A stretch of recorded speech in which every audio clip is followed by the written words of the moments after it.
नमस्कार दोस्तों, मैं हूं गजोधर गुरु और आज हम आपको बताएंगे चंद्रगुप्त मौर्य की अनसुनी और चौंकाने वाली कहानी, जिसमें जानेंगे कैसे भारत का सबसे महान सम्राट सत्ता और वैभव छोड़कर तपस्या और जैन धर्म की ओर मुड़ा। तैयार हो जाइए इतिहास के इस इंसेन मोड़ के लिए। भारत के इतिहास के सबसे महान सम्राटों में से एक चंद्रगुप्त मौर्य की मृत्यु की कहानी जितनी रोमांचक है, उतनी ही आध्यात्मिक भी। चंद्रगुप्त मौर्य, जिन्होंने अपने गुरु चाणक्य की मदद से नंद वंश को हराकर भारत के पहले सबसे बड़े साम्राज्य की नींव रखी, उन्होंने अपने जीवन के अंतिम समय में एक ऐसा निर्णय लिया जिसने सभी को चौंका दिया।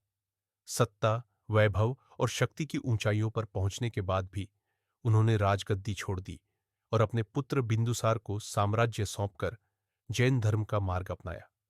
चंद्रगुप्त ने महान जैन आचार्य भद्रबाहु के साथ दक्षिण भारत की ओर प्रस्थान किया और कर्नाटक के श्रवणबेलगोला में तपस्या करने लगे। कहते हैं कि वहां की पहाड़ियों की गुफाओं में उन्होंने वर्षों तक कठोर साधना की, ध्यान किया और मौन व्रत धारण किया।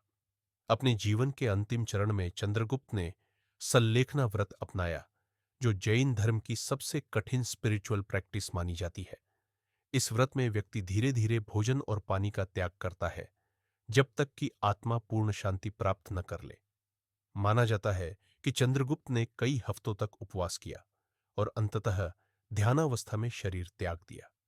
कुछ इतिहासकार मानते हैं कि यह निर्णय उन्होंने अपने जीवन की हिंसाओं से मुक्ति पाने के लिए लिया, जबकि कुछ इसे आध्यात्मिक जागरण का परिणाम मानते हैं।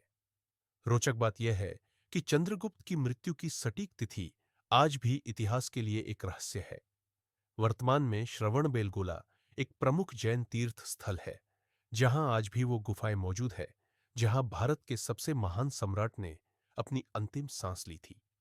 यह घटना हमें सिखाती है कि सच्ची महानता साम्राज्य जीतने में नहीं, बल्कि स्वयं पर विजय पाने में है। अगर आपको चंद्रगुप्त की यह अनसुनी कहानी इंटरेस्टिंग लगी हो, तो वीडियो को लाइक करें, दोस्तों के साथ शेयर करें और ऐसी ही रेयर हिस्टोरिकल फैक्ट्स के लिए सब्सक्राइब करें।